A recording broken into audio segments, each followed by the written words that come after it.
বরগুনায় 7 কোটি টাকায় নির্মিত পাথরঘাটা হরিণঘাটা সড়কটি হস্তান্তরের আগেই ভাঙন শুরু হয়েছে। এলাকার লোকজন জানান, সড়ক নির্মাণে নিম্নমানের সামগ্রী ব্যবহার করায় উঠে গেছে পিচ ঢালাই। ভাঙন ও পিচ উঠে যাওয়ায় ভোগান্তিতে পড়েছে চালক ও যাত্রীরা। এলজিডি কর্তৃপক্ষ বলছেন, অনিয়মের সত্যতা পাওয়ায় চিঠি দেওয়া হয়েছে ঠিকাদারকে। ইমরান টিটুর প্রতিবেদন।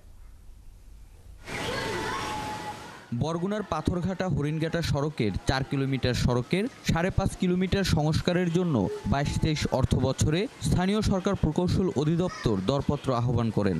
6,72,69,525 টাকায় দরপত্র পান পটুয়াখালীর ঠিকাদার আবুল কালাম আজাদ। পরে তার হয়ে কাজটি বাস্তবায়ন করেন স্থানীয় ঠিকাদার শাহিন ও শহীদুল ইসলাম মৃধা। গেল সেপ্টেম্বরে স্থানীয় সরকারের কাছে রাস্তা বুঝিয়ে দেওয়ার কথা ছিল, কিন্তু এখনও রাস্তাটি বুঝিয়ে দেয়নি ঠিকাদাররা। কিন্তু এলাকার লোকজন বলছেন, দুই পাশ ভেঙে পড়ে সরু হয়ে যাবার পাশাপাশি বেশিরভাগ জায়গার পিচ উঠে গেছে। নদী পিছনে ভাঙছে, এই যে আস্তে আস্তে ভাঙে আরো ছোট হয়ে যাইতেছে রাস্তা। হ্যাঁ, দুর্নীতি করে 100-তে 100। আওয়ামী লীগের মাঝে টানা দিয়ে তো আর রাস্তা করতে পারে না কন্ট্রাক্টর। তারা আরো জানান, এলজিডির তদারকি না থাকায় অনিয়ম করেছে ঠিকাদার। সড়কের দুই পাশে 3 ফুট করে মোট 6 ফুট মাটি দেওয়ার কথা থাকলেও ঠিকাদার মাটি দেননি। 6 ফুট রাস্তা বাঁধবে, কিন্তু তার মাটি দেয় নাই। দুটি গাড়ি পাশে ক্লোজ করতে পারে না।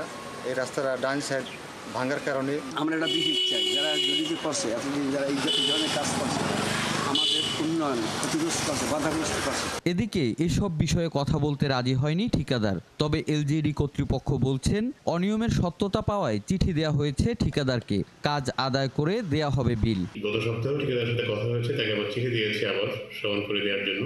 খুব শীঘ্রই সে কাজটি করে দেবে এবং এই রাস্তাটি কিছু কাজ অসমাপ্তও আছে এখনো, সেগুলো সমাপ্ত করে সে আমাদের কাছে হ্যান্ড ওভার করবে। এই কাজ পুরো রেক্টিফাই না হওয়া পর্যন্ত এবং সমাপ্ত না হওয়া পর্যন্ত আমরা নতুন করে এই ঠিকাদারকে কোনো বিল দেব না। সড়ক নির্মাণে অনিয়মের অভিযোগে পাথরঘাটা উপজেলা প্রশাসন 3 সদস্যের তদন্ত কমিটি গঠন করেছেন। ইমরান টিটু, 71, বরগুনা। এ বিষয়ে জানবো, আমাদের সাথে বরগুনা থেকে যুক্ত হচ্ছেন সহকর্মী ইমরান টিটু। ইমরান, এই মুহূর্তে কি অবস্থা দেখছেন এবং ভাঙন মেরামতে প্রশাসন কোনো উদ্যোগ নিয়েছে কিনা?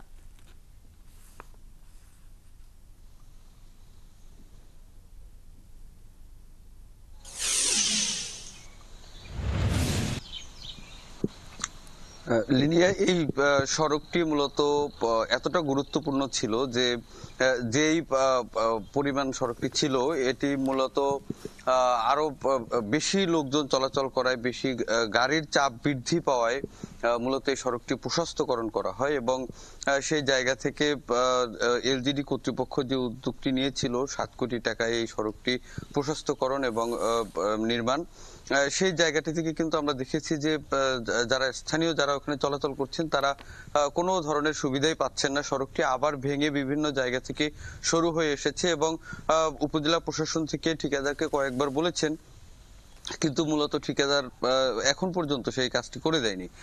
এবং এই ঠিকাদারের কথা যদি বলি, আপনার নিশ্চয়ই মনে আসছে যে বরগুনার আমতলির যে ব্রিজ ভেঙে, হলদিয়া ব্রিজ ভেঙে একটি বিয়ের যাত্রীর 9 জন নিহত হয়েছিল।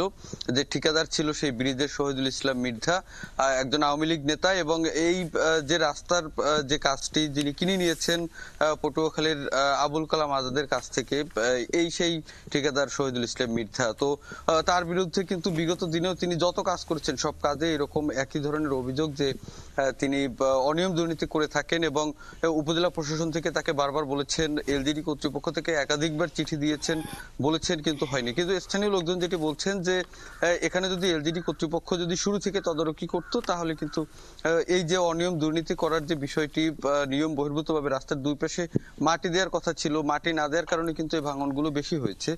তো এই বিষয়গুলো তাহলে তারা করতে পারতো না। তাদের দাবি যে এলজিডির সাথে যোগ সাদস্যে একটি ঠিকাদার বাড়তি সুবিধা নিয়েছেন এবং যেন তেন ভাবে কাজটি শেষ করেছেন। কিন্তু এখন পর্যন্ত হস্তান্তর করতে পারেনি এই সড়কটি, যে কারণে মানুষের চলাচলের যে ভোগান্তি হচ্ছে। তারা কিন্তু বলছেন যে তাদের এই দ্রুত সময়ের মধ্যে যদি এটি মেরামত করে দিতে পারে তাহলে পাথরঘাটার যে হরিণঘাটা পর্যটন কেন্দ্র, এই পর্যটন মৌসুমে ওখানে অনেক পর্যটক, দেশ বিদেশি অনেক পর্যটকরা আসেন, তারা কিন্তু নির্বিঘ্নে ওখানে যেতে পারবেন। লিনিয়া, আশা করি প্রশাসন থেকে দ্রুত ব্যবস্থা নেওয়া হবে। ইমরান টিটু, ধন্যবাদ আপনাকে। বরগুনা থেকে সহকর্মী ইমরান টিটু যুক্ত ছিলেন আমাদের সঙ্গে।